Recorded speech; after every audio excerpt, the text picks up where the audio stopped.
നമസ്കാരം പ്രശാന്ത് സർ. ഈ നമസ്കാരം. എയർടെലുമായി സ്റ്റാർലിങ്ക് കോർക്കുകയാണ്. ഇന്ത്യയിൽ വീണ്ടും ഒരു ഇന്റർനെറ്റ് വിപ്ലവത്തിനൊക്കെ തുടക്കം കുറിക്കുകയാണ്. ഇന്ന് ജിയോയും അതേ ഒരു പാതയിലേക്ക് പോകുന്നു എന്ന് പറയുന്നു, സ്റ്റാർലിങ്കുമായി കൈകോർക്കാൻ. എങ്ങനെയാണ് പൊതുവിൽ ഈ മാറ്റങ്ങളെ നോക്കിക്കാണുന്നത്? അല്ലെ സ്റ്റാർലിങ്കിന്റെ സ്പേസ് എക്സിന്റെ പദ്ധതിയാണല്ലോ, സ്റ്റാർലിങ്കിന്റെ ഇന്ത്യയിലേക്കുള്ള വരവ് എങ്ങനെ നോക്കിക്കാണും? അതിനകത്ത് പോസിറ്റീവായിട്ടും നെഗറ്റീവുമായിട്ടും നമുക്ക് ചിന്തിക്കാൻ പറ്റുന്ന ഒരു കാര്യമുണ്ട് സ്റ്റാർലിങ്കിന്റെ കാര്യത്തിൽ. അപ്പൊ ഇവിടെ ഈ പറയുന്ന സ്റ്റാർലിങ്ക് വരികയാണ്, ഒരു ഇന്റർനെറ്റ് വിപ്ലവം ഉണ്ടാകുന്നത് നല്ലതാണ്. ഗ്രാമപ്രദേശങ്ങളിലൊക്കെ ആ ഇത്തരത്തിലുള്ള ഒരു വിപ്ലവം ഉണ്ടാകുന്നത് നല്ലതാണ്.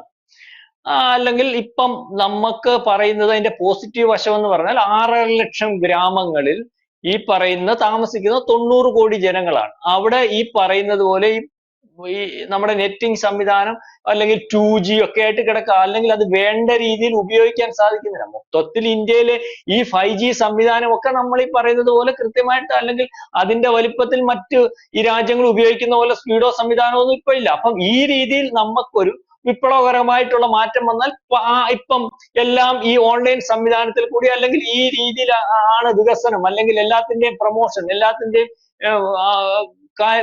നെറ്റിൽ കൂടിയാണല്ലോ നടക്കുന്നത്. അപ്പം ബാങ്ക് ആയാലും വ്യവസായമായാലും കമ്മ്യൂണിക്കേഷൻ ആയാലും എല്ലാം. അപ്പൊ ആ രീതിയിലൊരു വിപ്ലവം അത് ഉണ്ടാവുന്നത് നല്ലതാണ്. അത് സ്റ്റാർലിങ്ക് വരിക, ഇവിടെ സ്പീഡ് കൂടുക, അല്ലെങ്കിൽ നമ്മുടെ ഗ്രാമങ്ങളിൽ ഉൾപ്പെടെ വരിക, അവിടുത്തെ വിദ്യാഭ്യാസത്തിനും അവിടുത്തെ ഇൻഫ്രാസ്ട്രക്ചർ ഡെവലപ്മെന്റ്സിനും അല്ലെങ്കിൽ ഡിജിറ്റൽ വിപ്ലവത്തിനും ഒക്കെ ഇത് ഉപയോഗിക്കുമ്പോൾ 90% വരുന്ന ഗ്രാമങ്ങൾ പ്രബുദ്ധമാവുമെങ്കിൽ, അവിടെ നിന്ന് ഡെവലപ്മെന്റ്സ് ഉണ്ടാവുമെങ്കിൽ ഈ അർബൻ ഏരിയയെക്കാട്ടിൽ കൂടുതൽ 150 90 കോടി അവിടെ നിന്ന് വരുമല്ലേ. അപ്പൊ അത് വലിയൊരു വിപ്ലവത്തിലേക്ക് പോകും.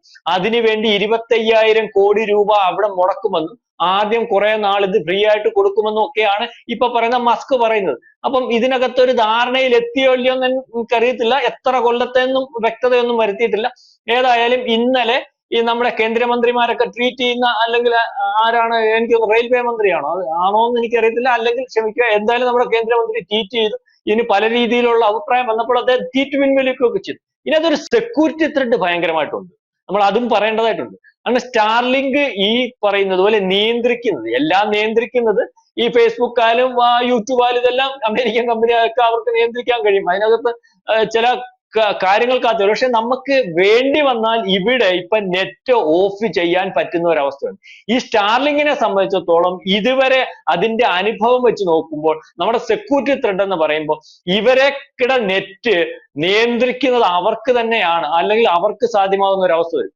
അപ്പൊ അതിനൊരു ഉദാഹരണമാണ് ഇറാനില്, അവിടെ പറയാലോ മുല്ലപ്പൂ വിപ്ലവം അല്ലെങ്കിൽ വിദ്യാർത്ഥി പ്രക്ഷോഭം നടന്ന ഈ തട്ടത്തിന്റെ വിഷയം, ആ രാജ്യത്ത് ഭയങ്കരമായിട്ട് പ്രക്ഷോഭം ഉണ്ടാവുകയും ആ രാജ്യത്തിന് ഭരണമാറ്റം വരെ സംഭവിക്കാൻ സാധ്യമാകുന്ന രീതിയിലേക്ക് ജനങ്ങളെ റോഡിൽ ഇറക്കിയ സമയത്ത് അവിടുത്തെ ഈ പറയുന്ന പോലെ ഇന്റർനെറ്റ് സ്റ്റാർലിങ്ങിനെ അല്ലെങ്കിൽ അവരുടെ ഭാഗമായിട്ട് നിൽക്കുന്നതായിരുന്നു. അവർക്ക് ആ ഇന്റർനെറ്റ് ഓഫ് ചെയ്ത് കൊടുക്കണമെന്ന് പറഞ്ഞിട്ട് ഈ മസ്ക് ഓഫ് ചെയ്തില്ല. കാരണം അവിടെ അത്തരത്തിലൊരു വിപ്ലവം, ആ രാജ്യത്ത് ഒരു അട്ടിമറി നടക്കേണ്ടത് അമേരിക്കയുടെ താല്പര്യമായതുകൊണ്ട് അവർ വിചാരിച്ചിട്ട് പോലും നിയന്ത്രിക്കാൻ പറ്റാത്തൊരവസ്ഥ. പിന്നെ അവരത് വളരെ പ്രയാസപ്പെട്ട് അടിച്ചൊതുക്കി 10,000 പേര് പിടിച്ച് അകത്തിടുകയും, അല്ലെങ്കിൽ 10,000 വരുന്ന സ്ത്രീകളെയൊക്കെ ഈ പറയുന്ന അല്ലെങ്കിൽ കൊല്ലുകയും ഒക്കെ ചെയ്തു.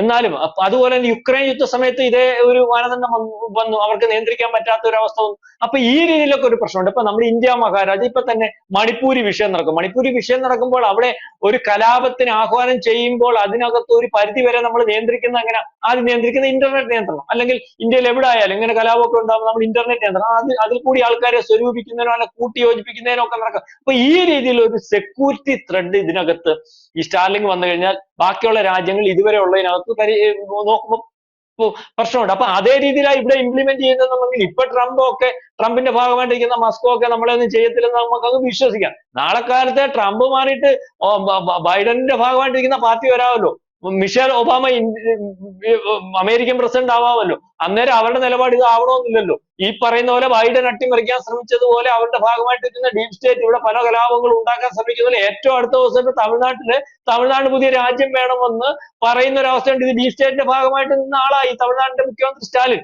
അപ്പൊ ആ രീതിയിലൊക്കെ ഇപ്പൊ രാജ്യത്തിന്റെ ഈ വളർന്നു വരുന്ന ഒരു വലിയ രാജ്യത്തിന്റെ പ്രതിരോധ സംവിധാനത്തെ, അല്ലെങ്കിൽ നമ്മുടെ സെക്യൂരിറ്റിയെ ബാധിക്കുന്ന ഒരു അവസ്ഥയിലേക്ക് കാര്യങ്ങൾ ഒരു പക്ഷേ സ്റ്റാർലിങ്ക് ഇതുവരെ മറ്റ് രാജ്യങ്ങൾ പ്രവർത്തിച്ചപ്പോൾ ആശങ്ക ഉളവാക്കിയിട്ടുള്ളതും, അല്ലെങ്കിൽ അത്തരത്തിലുള്ള പ്രശ്നം ഉണ്ടായിട്ടുള്ളതുമാണ്.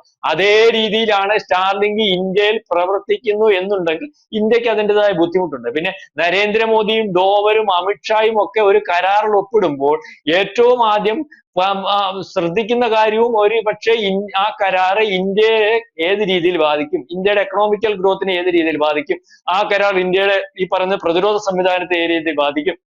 അപ്പൊ ആ രീതിയിലൊക്കെ വിചാരിച്ചിട്ട് ചെയ്യുന്ന ഒരാളാണ്. പക്ഷെ അതിനകത്ത് ഈ കരാറിനെ പറ്റിയൊന്നും നമുക്ക് വ്യക്തമായ കാര്യങ്ങളോ റിപ്പോർട്ടുകളോ ഗവൺമെന്റിന്റെ ഭാഗത്തു നിന്നും ഉണ്ടായിട്ടില്ല. ഇവിടെ വലിയൊരു വിപ്ലവം ഉണ്ടാക്കും, ഇവിടുത്തെ ഗ്രാമീണരെ ഈ ഇന്റർനെറ്റിന്റെ ഭാഗമാക്കും, ആ ഗ്രാമത്തിൽ നിന്ന് ഗാന്ധിജി പറഞ്ഞ പോലെ ആദ്യ ഗ്രാമം വികസിക്കുമ്പോൾ ആ രാജ്യം വികസിക്കും എന്ന് പറയുന്ന പോലെ ഗ്രാമത്തിൽ നിന്നൊരു വികസനം ഉണ്ടാക്കിയെടുക്കും. അതിനുവേണ്ടി ഏതാണ്ട് 25,000 കോടി രൂപ മുടക്കും, ആദ്യം ഇന്റർനെറ്റ് വളരെ കാലം ഫ്രീ ആയിട്ട് കൊടുക്കും എന്നൊക്കെ പറയുമ്പോൾ ഒരു സുഖമുണ്ടെങ്കിലും ഇത്രയും വലിയൊരു വിശാല മനസ്സുമായിട്ട് ഒരുപക്ഷെ ദീർഘവീക്ഷണത്തോടുകൂടി ബിസിനസ് ചെയ്യുന്ന ലോകത്തിലെ ഏറ്റവും വലിയ കോടീശ്വരനായിട്ടുള്ള മസ്കിന്റെ അതിന്റെ അപ്പുറത്തൊരു പൊളിറ്റിക്സാണ്. ഇത്രയും വലിയ വിശാലതയോടുകൂടി പറയുമ്പോൾ അതിനകത്ത് അദ്ദേഹത്തിന്റെ വിശാലത മാത്രമേ ഉള്ളൂ എങ്കിൽ, അല്ലെങ്കിൽ ബിസിനസ് താല്പര്യം മാത്രമേ ഉള്ളൂ എങ്കിൽ, ആ ബിസിനസ് താല്പര്യത്തിന്റെ കൂടെ വേറെ ചില താല്പര്യങ്ങൾ ഒക്കെ ഉണ്ടെന്നുണ്ടെങ്കിൽ അത് നമ്മൾ ശ്രദ്ധിച്ചു പോകുന്നത് നല്ലതാണ്. കാരണം ഇന്ത്യ മഹാരാജ്യം എന്ന് പറയുന്ന രാജ്യം ഈ പറയുന്നത് പോലെ വളരെ വലിയ മുന്നേറ്റത്തിൽ ഇപ്പൊ വലിയ ഏറ്റവും വലിയ പഠനങ്ങൾ പോലും പറയുന്നത് ഈ അമേരിക്ക ഏറ്റവും വലിയ രാജ്യമാണ്, അല്ലെങ്കിൽ ചൈന നമ്മളെക്കാട്ടി സമ്പന്നമാണ്, ബാക്കിയെല്ലാം. പക്ഷെ ഇപ്പൊ പല യൂറോപ്യൻ രാജ്യങ്ങളും ലോകത്തിലെ പല രാജ്യങ്ങളെക്കാട്ടും ഏറ്റവും വലിയ മുന്നേറ്റം എക്കണോമിക്കൽ ഗ്രോത്തിനകത്ത് 2030-ലും 2050-ലും ഒക്കെ ആകുമ്പോൾ ഇതേ രീതിയിൽ പോയാൽ വരാൻ സാധ്യതയുള്ള ഒരു രാജ്യമെന്നും ഒരു രീതിയിലും അല്ലെങ്കിൽ മാനുഫാക്ചറിങ് ആയാലും ഇൻഫ്രാസ്ട്രക്ചർ ആയാലും ഡിജിറ്റൽ വിപ്ലവത്തിലായാലും എല്ലാ വിപ്ലവത്തിലും ഒന്നിനും മാറ്റി നിർത്താൻ പറ്റാത്ത രീതിയിലേക്ക് ഇന്ത്യ വളർന്നുകൊണ്ട് പോവുകയാണ്. അപ്പോൾ ഇത് വളരെ കൂടുതൽ അസ്വസ്ഥമാക്കുന്നത് നമുക്കറിയാമല്ലോ. പണ്ടും അസ്വസ്ഥമാക്കുന്നത് ചൈനയെ അസ്വസ്ഥമാക്കും, അമേരിക്ക അസ്വസ്ഥമാക്കും, യൂറോപ്യൻ കൺട്രീസിനെ പലരെ അസ്വസ്ഥമാക്കും, അറിയാമല്ലോ. അപ്പൊ ഇപ്പോഴാണ് ഒന്ന് അവസരം കിട്ടിയാൽ നമ്മളെ കളിയാക്കാത്ത, അല്ലെങ്കിൽ നമ്മളെ പാമ്പിനെ കളിപ്പിക്കുന്നവനെ പാമ്പാട്ടിയെന്നും മറ്റവനും മറിച്ചവനും ഒക്കെ അത്യാവശ്യം ഈ പറയുന്ന 10 കൊല്ലത്തിന് മുമ്പ് വളരെ കൃത്യമായിട്ട് പറഞ്ഞുകൊണ്ടിരുന്ന രാജ്യങ്ങളാണ് യൂറോപ്യൻ രാജ്യങ്ങളും അല്ലെങ്കിൽ മറ്റ് ബ്രിട്ടൻ ഉൾപ്പെടെയുള്ള രാജ്യങ്ങളും ഒക്കെ. അപ്പം അതിനൊക്കെ ഒരു മാറ്റം വരുമ്പോൾ എന്തുവായാലും ഈ അടിക്കാൻ കൈ ഊങ്ങുന്നത് ബലഹീനന്റെ അടുത്താണല്ലോ. നമ്മൾക്ക് ബലമുണ്ടെന്ന് കണ്ടുകൊണ്ടാണ് ഊങ്ങാത്തത്. അപ്പൊ നമ്മുടെ ആ പറയുന്ന അവസ്ഥയിൽ നിന്ന് നമ്മളെ താഴെ ഇറക്കുന്നതിന് വേണ്ടി ഈ പറയുന്ന രാജ്യങ്ങൾ, ഈ സായിപ്പിന്റെ രാജ്യത്തിന് ഒരു പ്രത്യേകത ഉണ്ട്, അത് ലക്ഷ്മി ശ്രദ്ധിച്ചാൽ മതി. ഇവന്മാർക്ക് വേറെ ആരെ അംഗീകരിക്കുന്ന ഒരു മാനസികാവസ്ഥയില്ല. ഇവരെ അംഗീകരിപ്പിച്ചു പോകുന്ന ഒരു മാനസികാവസ്ഥയുള്ള ഒരു ആൾക്കാരാണ്. അപ്പൊ അത്തരത്തിലുള്ള കാര്യങ്ങൾ നമ്മൾ പരിശോധിക്കേണ്ടതായിട്ടുണ്ട്. ആ രീതിയിലേക്കുള്ള ഒരു കാര്യം നമ്മൾ ശ്രദ്ധിക്കേണ്ടതായിട്ടുണ്ട്. ഏതായാലും ഇന്ത്യക്കകത്ത് ഒരു കാര്യം തീരുമാനിക്കുമ്പോൾ ഒരു വട്ടമല്ല 1000 വട്ടം ഇന്ത്യക്ക് വേണ്ടി ആലോചിക്കുന്ന ഒരു ഭരണ സംവിധാനമാണ് ഒന്നെന്ന് നമുക്ക് വിശ്വസിക്കാം. അങ്ങനെയാണ് നമ്മൾ കാണുന്നത്. സൂക്ഷ്മമായിട്ട് എല്ലാ കാര്യങ്ങളും നിരീക്ഷിച്ചിട്ട് പോകുന്ന ഒരു ഭരണാധികാരികളെയൊക്കെയാണ് ഇന്ത്യയെ നമുക്കിപ്പോൾ കാണുന്നത്. അതുകൊണ്ട് സ്റ്റാർലിങ്കിന്റെ വിഷയത്തിലും സൂക്ഷ്മതയോടെ കൃത്യതയോടെ ഇന്ത്യയുടെ താല്പര്യം ആദ്യം സംരക്ഷിച്ച് മുന്നോട്ട് പോകുന്ന ഒരു സംവിധാനമായിട്ട് ആയിരിക്കും ഉണ്ടാകുന്നത്. അതിനകത്തെ ഒരു പ്രശ്നമാണ് നമ്മൾ പറഞ്ഞത്. പ്രശ്നമില്ലാതെ നമ്മളുടെ താല്പര്യത്തിനനുസരിച്ച് കൊണ്ടുപോകാൻ സാധിച്ചാൽ വലിയൊരു വിപ്ലവം ഇന്ത്യയിൽ ഉണ്ടാക്കാൻ സാധിക്കുമെന്ന് തന്നെയാണ് എന്റെയും അഭിപ്രായം. കൂടുതൽ വാർത്തകളും വിശേഷങ്ങളും നിങ്ങളിലേക്ക് എത്താൻ ABC മലയാളം സബ്സ്ക്രൈബ് ചെയ്യുക, ബെൽ ബട്ടണും അമർത്തുക.